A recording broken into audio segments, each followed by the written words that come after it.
परभणी लोकसभा मतदारसंघात नवीन ट्विस्ट आलाय, कारण वंचित बहुजन आघाडीकडून हवामानाचे अभ्यासक पंजाब डक यांना उमेदवारी देण्यात आली आहे। या अगोदर वंचित बहुजन आघाडीकडून बाबासाहेब उगले यांना उमेदवारी देण्यात आली होती, मात्र ऐन वेळेला पंजाब डक यांच्या नावाचा एबी फॉर्म आला आणि त्यांनी उमेदवारी अर्ज भरलाय। पंजाबरावजी, अभिनंदन तुमचं, वंचित बहुजन आघाडीकडून तुम्ही उमेदवारी अर्ज दाखल केला। धन्यवाद। तर मी वंचित बहुजन आघाडीकडून तिकीट मागण्याचा माझा उद्देश होता। मी सुरुवातीला तुमच्या बाईटमध्ये सांगितलं होतं, आपल्याला तिकीट घ्यायचं तर वंचित बहुजन आघाडीचं साथ घ्यायची, म्हणजे आपल्याला साथ पाहिजे कोणातरी। मग मी सरदेव बाळासाहेबजी आंबेडकर यांना भेटलो, त्यांना म्हटलं मी एक शेतकऱ्याचा मुलगा आहे, मला तुम्ही तिकीट द्या।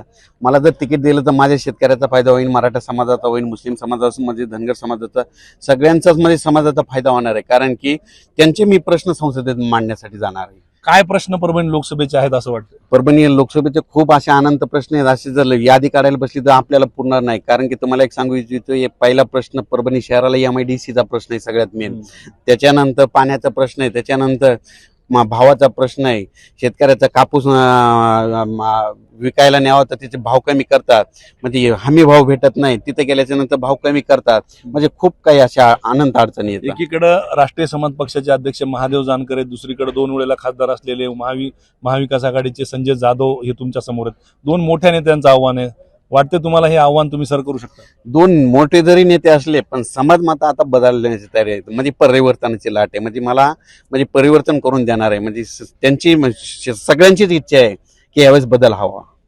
काय गरज पडली की ऐन वेळेला उमेदवार बदलावा लागला तुम्हाला? सुरुवातीला बाबासाहेब उगले यांना या ठिकाणी वंचित बहुजन आघाडीच्या वतीनं उमेदवारी देण्यात आली होती, परंतु पंजाब डक सुद्धा हे त्या ठिकाणी इच्छुक होते।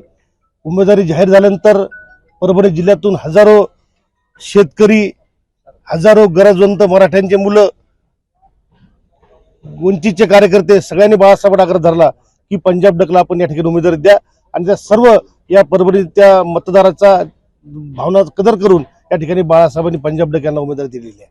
काय परभणी सर करणार का यावेळेला? हो, मी तुमच्या माध्यमातून सर्वांना सांगू इच्छितो की इथं आलेले दोन्ही उमेदवार बाहेरचे आहेत, म्हणजे विद्यमान खासदार सुद्धा लातूर जिल्ह्यातले आहेत आणि इथं आलेले आताचे राष्ट्रीय समाज पक्षाचे सुद्धा बाहेरचे आहेत, आणि आमचा उमेदवार हा इथला भूमिपुत्र आहे आणि शेतकऱ्याच्या प्रश्नाची जाण असलेला उच्च विद्याभूषित। इथल्या खासदाराला सिबिल काय म्हणलं तर कळत नाही, ते म्हणते थांब मी अधिकाऱ्याला सांगतो। मग अशाला आता शेतकरी निवडून देणार का? तर मला वाटतंय आता ह्यांची भरलेली आहे, म्हणून आता येणारा उमेदवार हा वंचित बहुजन आघाडीचाच विजयी उमेदवार राहील। वंचित बहुजन आघाडीचा झेंडा या परभणी लोकसभा वर झळकेल।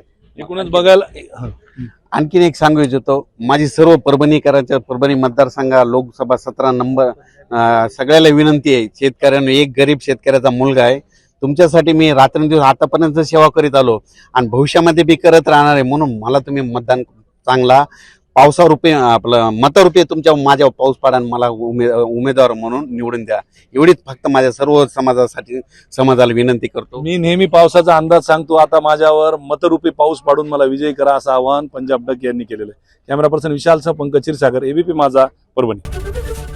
ABP माझा, उघडा डोळे बघा नीट।